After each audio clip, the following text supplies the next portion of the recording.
everybody. This is The Wrap, and my name is... Don't ever do that again.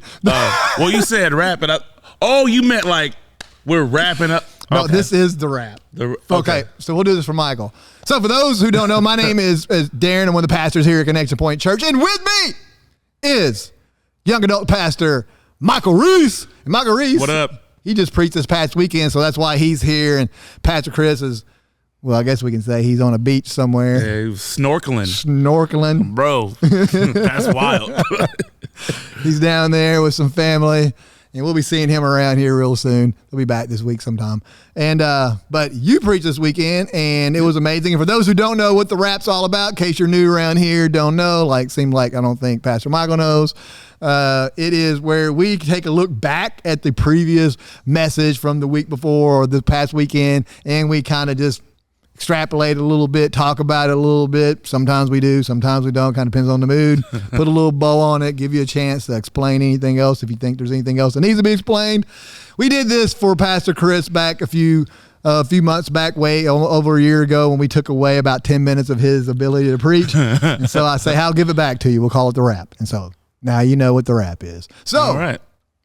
We are in the midst of a current message series called Upside Down, and you guys, Chris kicked it off, and now you picked it up, and you dived into this emotion, which is interesting because if you guys don't know, we do a podcast called Life on Point, and this last podcast, what episode was that, Zach? Do you remember?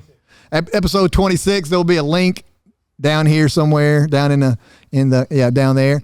And you'll find it, and it talks about the emotions of God, and so kind of a little bit not supports what he says, but it refers to some of the things that people ask that question all the time, about emotions and just in general emotions and about God's emotions, because in the Bible, we see his wrath, we see his anger and jealousy and all these words, and so we gave we taught on that a little bit in our podcast. That's awesome. And this week you hit on another emotion. And that emotion was? Fear. Because I think fear is something that in church we know that we should talk about it. We know that we should, but nobody wants to admit that they're experiencing it. Right. Because we want others to think that we have it all together. Right. Yep. And especially dudes. Right. We don't like for anybody to think that we don't know what we're doing, or that we need help. Right. And fear is something that when it grabs you, man, it can really cripple you. It can really hold you back. Right. And so I really wanted to talk about how we as Christians need to deal with it and handle it and understand that fear happens to all of us, and it's a natural response that your brain, that your body has. So we're all going to be there, but how do we deal with it from a biblical standpoint, in a way that makes sure that it doesn't hold us back from what God's calling us to do? Right. Amongst other people from the Bible, you could have you chose Moses as a primary focal point from far as teaching goes. And it's like, so if you had to dive a little bit into the fears of how does somebody's fears that they may have in 2024 be compared to some of the fears that Moses had way back when in the old days?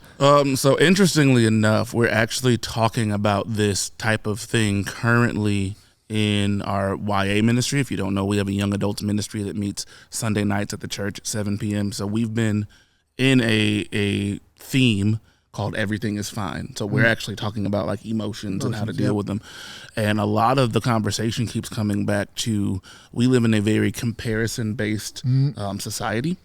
So we are constantly comparing the whole of our lives to other people's highlight reels. Yep. We know all the things that we struggle with. We know all the things that are messed up about ourselves internally. But then we get on social media and we see so-and-so just got engaged. So-and-so just got a promotion. So-and-so. And so I think that comparison, if we are not careful, gets into our spirit, and it can really rob us of our joy. It can really rob us of the realization of the good things that God's doing in our lives. Yep. And so it makes us feel like we're less than. And I think where that gives way into fear is that when God places something in front of us, we already have this mindset that we are not good enough and that we can't do it. And so we just don't try. I know, like, this message in and of itself, if I'm being honest, came from a very personal place in my life, not only because I got to share a lot of what happened with me medically last year, but also because these things are things that I've struggled with in my life. I was thinking about this not too long ago. Like, you know, when people ask those icebreaker questions and they're like, what's your deepest fear? Right. That's always been a really hard thing for me to answer because they expect you to say stuff like, I'm scared of spiders. My wife is very afraid of snakes. If she sees a snake, game over. Done. I don't have a lot of like physical fears like that. All of my like biggest fears are internal. I am very afraid of failing. I'm afraid to let people down. I'm afraid to be looked at like I don't know what I'm doing. I hate those things and they scare me. And so a lot of times when I'm struggling to move forward in life, it's because I'm scared that I'm going to take the wrong step. And so looking at Moses in the situation that he was in, I really felt like the first time I really studied Exodus, I felt very seen in where he was at because God was telling him. And how many times as Christians have we felt like, man, I wish God would just lay it out there, step down here and tell me what's going on. And Moses is in that situation. He is talking to God directly and being told, this is what I want you to do. But he's so afraid that he's not the right guy to do it, that it makes him scared to take a step and scared to move forward. And he comes up with all these excuses and all of this. Okay, but I'm not good at this and I'm not, and what about all these things? And it's like, man, that reminds me so much of me. Right. And so the hope with the message that I gave on Sunday was that hopefully there's other people listening to this that they see themselves in this story too. They see man, I understand why he's so scared because I would be scared in that situation because I don't believe in myself. I don't believe in the abilities God's given me. I don't believe in the fact that God can use me to do these things. And then it's, okay, how do we then, now that we've established we all have those feelings, how do we rely on what the Word of God says to help us get over that hump and get towards the thing that he has for us? Right. It was one of the more prominent commands in the Bible is fear not. I mean, it literally says it over 100 times. It's a lot how he says it. And that doesn't mean you shouldn't have the feeling of fear. It's just saying fear not. And I think as you were talking, it reminded me, it's like, because if the enemy can keep us in a place of fear where we won't do, if Moses would have never stepped out, what did it look like for the Hebrew people, right? I'm not saying God wasn't incapable of picking another Moses, but it looked like at that point, considering the fact that he showed up, in the bush and in person talking to Moses, that he had pretty much decided, this is my you're dude. The guy. Yeah. And so that's the kind of the thing what I'm looking at is like, I think if the enemy could do anything, and even within ourselves, within our own weaknesses, the thing that is, if we just willing to take that step, like to take that, and failure may happen. Just knowing that failure may happen. Just if God speaks something to you, like you feel like God's, saying, "Hey, I need you to do this." Is there fear there? Of course. Is there worry there? Yes, of course. Is there doubts there? Yes. But just take the step, because if you want to see the enemy have a good time, don't do what God asks you to do. Yeah. Right. Live in fear. When you live in fear, I mean, it's like that. What's happening is you aren't accomplishing the things that God has designed for you to do, and that's why I've always at least for me, it's just like I've always at least taken the step. It may backfire completely in my face, but at least I feel like to not live in fear, to help me to overcome that, is always just do something. One of the things, and this is, I mean, I'm trying to learn this in my personal life again, just being honest, like there's a difference between failing and being a failure. Right. Yeah, big time. And as much as that feels obvious to say, I think it's harder in the moment to understand it. Like when you make a mistake, you feel like this is on me. Right. I did this. And then if you're not careful and you let those emotions go too far, you start letting that mistake define you. And it goes from I made a mistake to I am a mistake. It is a mistake that I'm in this position. It is a mistake that I'm doing this thing. And I think about, guys in the Bible, again, even Moses, we're still talking about him this many years later. Correct. And he is still an example of what God can do through people. We also saw Moses make mistakes. Of course we did. Yep. So that means we saw Moses fail. Right. But Moses is not a failure. Of course not. And if that's true for him, then we have to be able to look at our own lives and understand, okay, I have made mistakes. Everyone has made mistakes. Every Christian has made mistakes. Right. Every pastor has made mistakes. Every leader, everybody, no matter how strong their faith is, no matter how great their prayer life is, all of us have made mistakes. The man who said this was the only perfect one. He said, there is not one perfect, not one. Yeah. Yeah.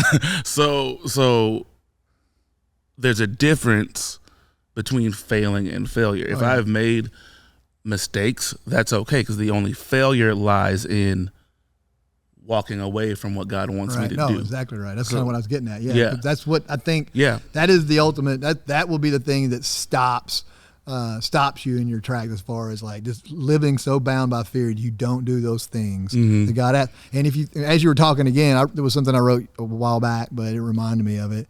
When I say this, I think you know what I'm saying. We know most of the men in the Bible, most of the people in the Bible, we remember them by their failure. I mean, we know Adam by his failure. Yeah. Right? We know Peter by his denial. Right? We know most of the men in the Bible, most of the people in the Bible, by the thing that they did wrong. So we know about their frailty. And I think the problem we've got is, and the reason somebody like you and just about anybody out there and myself feel the way we do, because I think there's been a false teaching out there that basically once you're good with God, that, hey man, it's all peaches and cream. Yep. All that stuff's behind you. All that stuff should be no negative thing around you. If so, it's a lack of faith. So it's on you. It's your fault, right? It's your fault. It's my fault because we don't believe strong enough. But the Bible is clear. Peter was a failure in some measurements. He denied Christ blatantly to a whole group of people, right? We know you preach about Moses. Noah had failures, right? David. Oh, well, you don't get much more flawed than David. So these were men of great frailty, right? But it's crazy because it's where in those places of weakness that God manifests, that God makes himself known. Yep. It's like through broken vessels. He didn't pick perfect people, thank goodness, because if he did, dude out. I'm out. Yeah, I'm good. I'm out of here. Dude out. And so thankfully he didn't pick perfect people. And for centuries, we put these guys on stained glass windows, and that elevated them in our sight. Whenever they're just guys, they're just girls, they're just people who lived this life, and if they didn't take a bath, they stink. Yep. It's just that simple. And so, in God, I think really wants us to. The reason He says "fear not," but we know we fear because it's a human nature. It's what protects us from fire. Different things like that. Hot, run that way. Right. There's a car moving your way, you move out of the way. It's like an instinct, survival instinct. So it's there for a reason, but. Fear can be just like all the emotions that we talked about earlier. You can be anger and grief are all natural things to feel, and God was grieved, right? Yeah. But He wasn't crippled by His grief, right? And that's where we get in trouble because we literally stop moving. Exactly. And I think if we stop moving, that's when we're allowing it to take control of our life, and then you are in your. I'm not gonna say you're in sin, but you're definitely in a difficult spot. For sure, and that goes back to the first point of the message. Right. Fear doesn't give you a pass. We can't let fear become this crutch in our lives or this obstacle that we can't move past. You look at God's response to Moses. He said, "All right, I get you. Yeah, you're scared.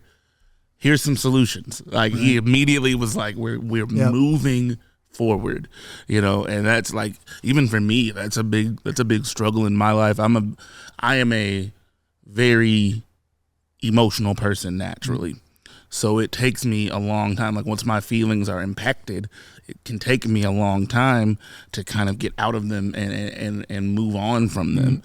Because if I'm hurt, if I'm upset, if I'm whatever it is, it's hard for me to not stay in that moment. And I have to be careful, and I have to kind of change my mindset and be like, all right, Michael, okay, acknowledge the feelings you're feeling, because the other bad move you can make is to try to like press it down and internalize it and act like it's not there, because then it's just going to continue. It's like laundry.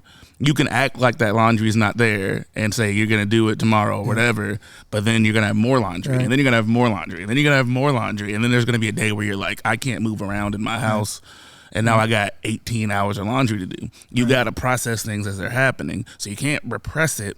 You got to feel it, but you also got to learn how to move on from it. There's this sweet spot. There's this middle area that you got to learn how to land with your emotions, and if you're unable to do that, man, you kind of... You can put yourself in a tough situation. Yeah, I'm quite a bit older than him. No, and you look good, man. In my generation and older, as you mentioned earlier, specifically men, I used to call it we John Wayne things, right? That makes a lot of sense. We would like, I get that reference. Yeah, so my dad's like your age. We would thank you, son. And so.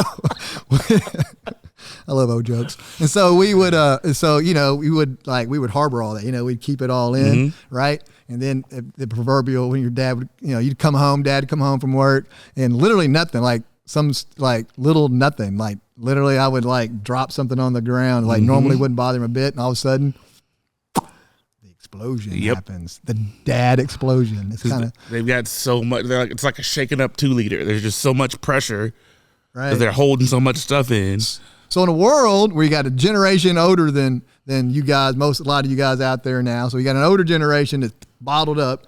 You got a younger generation that's all over the place, everywhere. They can't determine what's going on. Yeah. Where from what you're taught that day, or just where in general, do you find where is that place that we all need to get to? Man, that's a really good question, and I think the thing is. With stuff like that, I think it's different for everybody. Right. Yep. And so you kind of have to figure out what that thing is for you. But the best I can sum it up, and I even, this is a verse I used on Sunday, is 1 Peter 5:7.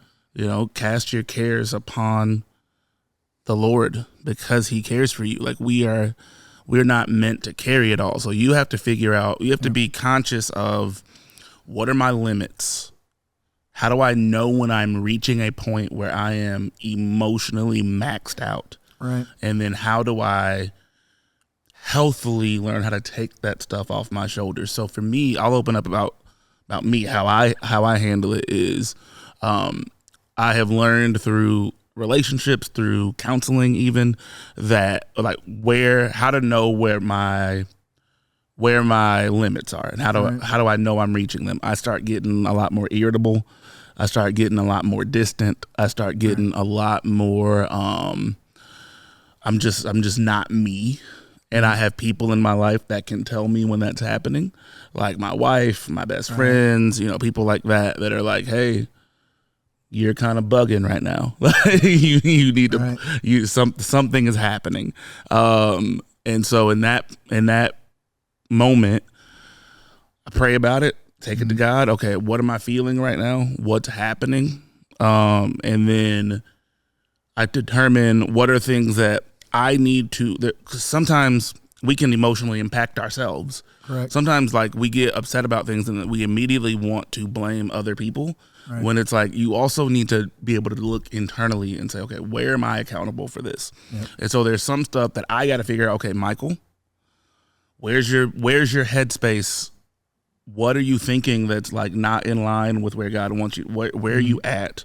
And how do you fix that? And then I determine what are the things that are also external that I can have other people help me with.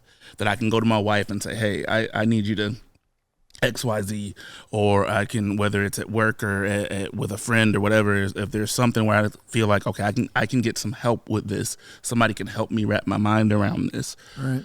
Go and have that honest conversation, because that's another thing too, is, going back to us not ever wanting to let people know we're sweating. We don't want to have honest conversations anymore.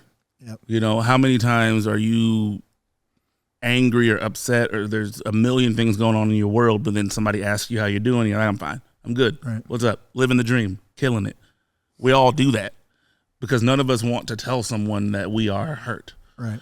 So we have to learn how to make honest conversations happen, especially with those you're close to, which sometimes that can even be the hardest because you don't want to rock the boat. You don't want to accidentally cause strain. You're scared of how something might come out. Sometimes you just don't want to be a burden on people. Don't want to be a burden. That's a big one for me. Is like that's mine. If I don't ever like I don't feel like they got other issues they can worry about. I'm a big boy. I can handle my own stuff. That's my thing too. I always feel like people got other stuff going on, so I'm like I don't want to add to someone else's because what if they're having a bad day? But that's part of community.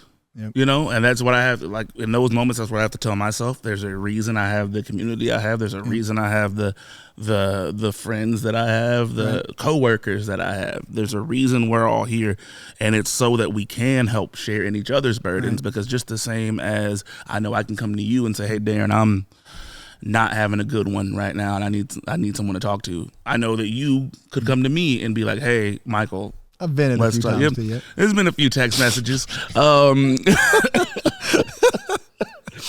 But man, like, so we have to be able to like understand that it's a two-way street, and that's okay. So that's what I would say for me. And I think everyone to a degree kind of has to do along those lines, but it's going to look different for everyone because everyone's life is a little bit different. That's right. The Bible, James says, confess your faults, or just confess your burdens, your misses with someone, with one another, right? Yeah. Now, wisdom here is like, choose somebody you know spiritually mature and has your best interest at heart. Yeah. If you say your business to some people, it's going to be everybody's business, and then you'll be in a worse shape than you're in. You, as you're talking, we'll start wrapping this up. That's what we call it, the wrap. We got to wrap it up. Wrap it up, but we're not actually rapping. Like I'm not. Like, no, we're not rapping. You're. But rapping. I will if you will. He will if we want him to. Okay. It's like as you were talking, something that came to mind. It's like fear is kind of like a gateway emotion to issues with like stress and anxiety, right? And it's, as you know, like, and that, like you were talking about weight carrying and everything. It's like it's kind of what it reminded me of. And fear is that it's like that entry level part. That's what that thing that kind of triggers you into that next level, which would be like anxiety and issues that come with anxiety, and then with some people even furthering issues and stress. And we know stress can break a human down. Like I've seen it happen to people, right? And you don't even know they call it the quiet killer. And so because you can only pile on so much, right? And you'll begin to break down literally physically, and you won't even know why. You'll have back issues, and you have no idea why. Well, it's because it's called weight. You're carrying weight that was never designed for you. So to put a bow on this whole thing, to put a bow on your message, whether it was in your message or not, if you could just tie it all up in a statement or two, what would you tell people about how to live a life as free of fear as possible, and then when those things happen, how to trust in God and to give that all away? I would say stay in the Word. And I know that sounds very cliche and what a pastor's supposed to say. I get it. But you can't know the truth unless you know the truth, right? Right. I always tell our YAs the best way to defeat a lie is with the truth. Right. So you got to have the truth in you. And once you have that, trust that God is who he says he is, and trust that you are who God says you are. And I'll add on it because he did mention it, is he mentioned his community. Groups are important. We talk about them a lot here at Connect to Point Church. They have YA has groups. Like in David Hillard is over our group department, and he is great at plugging people into the things they need. We have a group office. So if you're here on campus ever, there's a group office. If you're online, you can go to yourcpc.church/groups, and then and so we'd love to get you plugged into a group, because just like he said, you need a community because they help keep you in check, and also for you to be there for other people because you're going through things that maybe somebody else is going through, and you can help them through it because somebody wise here a long time ago said God doesn't waste a hurt. And so if you're hurting, I promise you at some point after when you make your way through it, that God's could use you to help somebody else. So man, we'd love for you to get into a group because we need more than Sunday morning to Sunday night to make this life go. And so other than that, I think we're done. I think next week we got this coming weekend, we got another great message coming up. We'll be continuing in the series Upside Down. Otherwise, until next week, bye. Get out. Leave. Bye, guys. Bye. I'm the nice one. So long. Oh, that was fun.